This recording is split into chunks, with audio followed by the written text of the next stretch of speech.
Fala pessoal, beleza?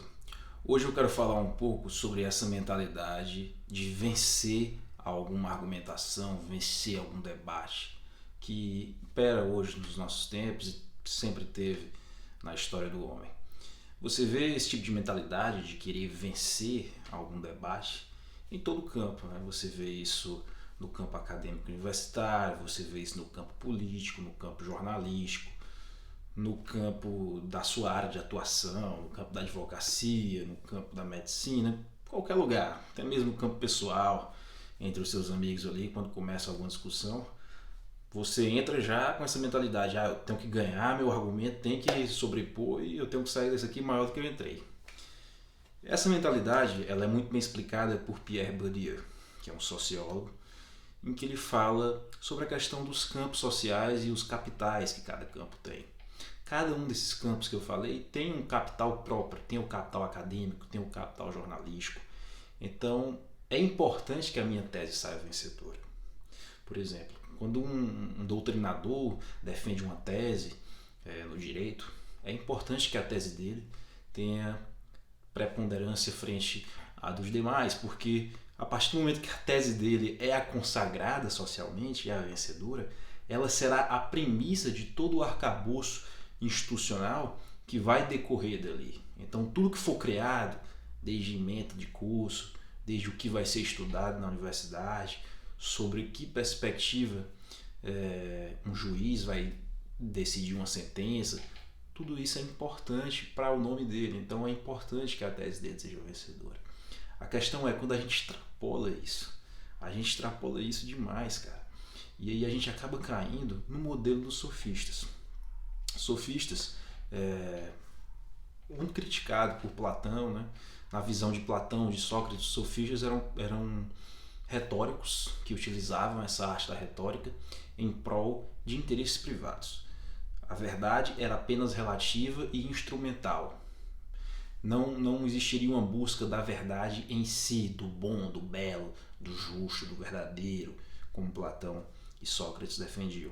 Os sofistas, na verdade, eles estavam interessados em utilizar-se dessa verdade quando lhes fosse conveniente e de utilizar de artifícios retóricos para defender aquilo que fosse de seu interesse. Ainda que essa defesa pudesse se dar por teses que sejam opostas, ou seja, hoje eu defendo isso, mas amanhã, se for de meu interesse ou se alguém me pagar para defender o contrário disso, eu vou lá e defendo sem nenhum problema, utilizando das mesmas técnicas, dos mesmos artifícios que a retórica nos proporciona. Embora essa crítica seja um pouco pesada, porque os sofistas eles foram muito importantes no desenvolvimento dessa área da retórica, ela tem um certo sentido, e é verdade mesmo. Porque a gente vê isso até hoje em dia, né, cara? Pessoas que vendem a consciência, pessoas que devotam todo o seu intelecto, toda a sua alma, toda a sua força a uma determinada causa e começam ainda que essa causa tenha buracos, que não se adequem 100% à realidade, as pessoas começam a querer forçar que a teoria delas estejam sempre certas, mesmo que a realidade venha e bata e mostre na cara dela, isso aqui não se adequa à sua teoria, isso aqui não está certo, isso aqui você tem que procurar a resposta em outro lugar, porque na sua teoria não está. As pessoas não fazem isso.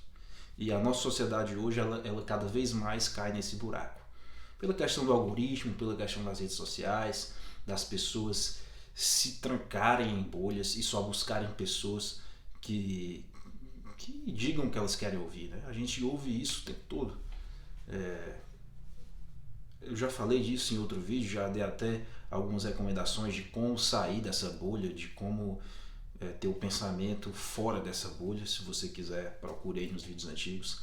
Mas hoje a minha crítica é em relação a esse modelo sofista de pensar, né, cara? Porque a gente vê isso vai se adequando a uma verdadeira customização dos fatos. Você pega o fato e vai costurando para ele caber dentro da sua ideologia.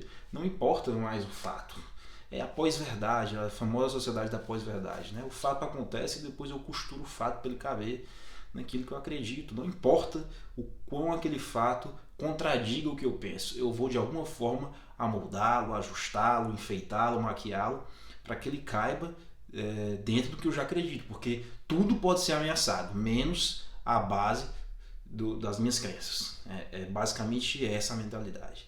E você vê isso se estendendo para pessoas de todos os ramos. Você vê intelectuais, você vê jornalistas, você vê jornalistas de todos os lados, cara. Jornalistas que realmente fazem isso de forma assim, escancarada. Caras que você pensava que eram pessoas íntegras, que eram pessoas inteligentes, não. Por quê? Porque hoje a atenção é a nova moeda. Seguidor é moeda. Então, se eu for contra o que os meus seguidores querem ouvir, eu vou perder essa moeda. Então, a moeda dita o que eu devo falar, dita o que eu devo pensar, ainda que lá no fundo eu saiba que aquele fato ali está se contradizendo com o que eu dizia defender. Então, o que acontece? Os mesmos fatos que valem para os inimigos não valem para os amigos. Eu readequo quando é do lado de cá. E você vê isso em todos os lados, tá? Isso não é exclusivo de nenhuma linha política, principalmente em extremos. Quem é mais ali moderado tem também, mas é menos. Agora em extremo é bastante. O mesmo fato, quando acontece para você é de um jeito, quando acontece para o outro lado é tratado de uma forma totalmente divergente. E fica realmente um ciclo vicioso, um discurso que apenas massageia o ego do público ouvinte, um discurso que simplesmente é reconfortante ouvir e que não se põe ao contraditório, não apresenta ideias divergentes, ou quando apresenta é apenas em pitadas, apenas para passar uma ideia de imparcialidade ou de ponderado, para quando eu realmente vir dizer o que eu penso, eu ter uma base de imparcial, quando na verdade não tem imparcialidade nenhuma. Você vê que a pessoa realmente está só colocando mais do mesmo. Então não há uma verdadeira prova daquela ideia. Você não coloca ao contraditório. Quando o contraditório vem, já é totalmente manipulado, já é sob o meu ponto de vista, não é um contraditório puro e simples, já vem com a crítica embutida, já vem com a interpretação embutida. Então realmente fica um processo de pensar totalmente viciado. E a minha crítica hoje é justamente essa, a gente tentar sair disso, cara. Tentar resgatar o outro lado dessa arte da retórica, que é o que Zenão, o que Sócrates chamavam de dialética. Na dialética, a mentalidade é outra. Ainda há uma contraposição de ideias, certo? Ainda há pessoas diferentes, com visões diferentes, falando uma com a outra, só que aqui é um processo de diálogo, é um processo de construção, é um processo de dissecamento através dessas ideias em busca da verdade. Então, são ideias que muitas das vezes podem ser contraditórias, podem ser opostas, mas que elas não estão ali com a intenção de uma vencer a outra, não.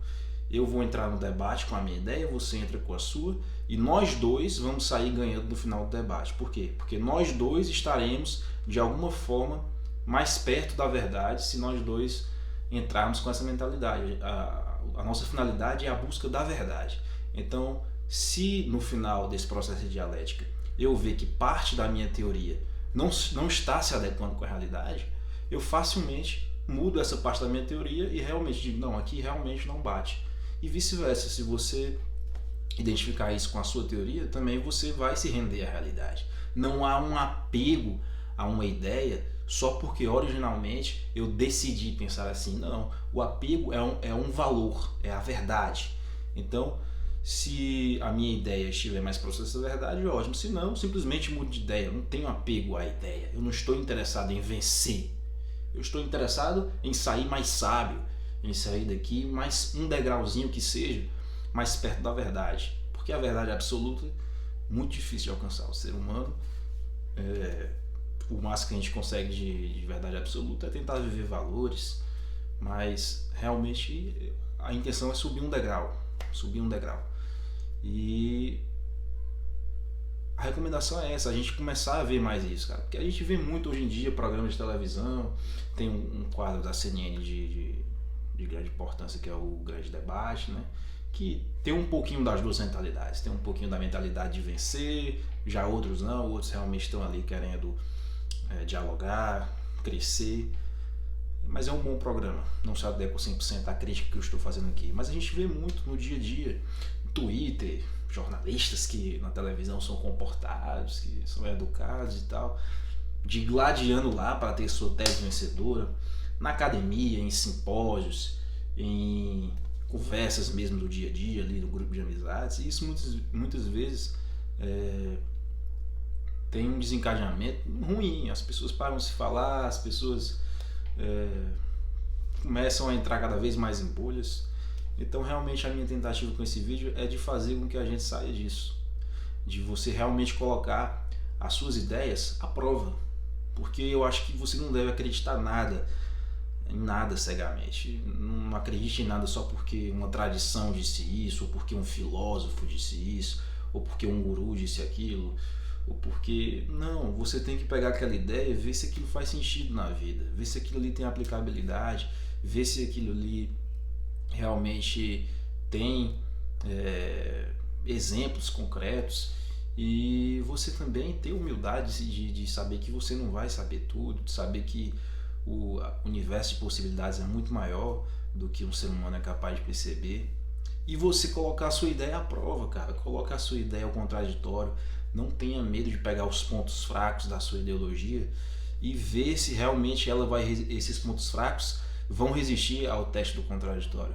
Porque se os pontos fracos resistirem a esse teste, você vai sair dali com uma ideia mais forte, uma ideia realmente mais enraizada. Você vai ter mais propriedade para acreditar naquilo e para defender aquilo.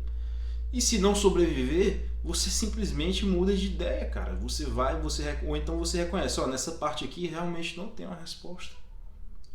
É simples, um processo de humildade, um processo de saber que você não tem 100% da verdade. Por isso que a dialética é importante. E a gente tem que sair dessa mentalidade, cara, porque enquanto você estiver nessa mentalidade de imitar, de lacrar, de jantar outra pessoa, aí é a mentalidade do ego, a mentalidade de eu tenho que ganhar. E dessa forma você vai só se afundar em ignorância, você não vai dar o passo à frente para poder estar um pouco mais próximo da sabedoria e da verdade. Então, essa é a explanação que eu queria fazer hoje. Quem sabe isso possa ajudar alguém. Forte abraço.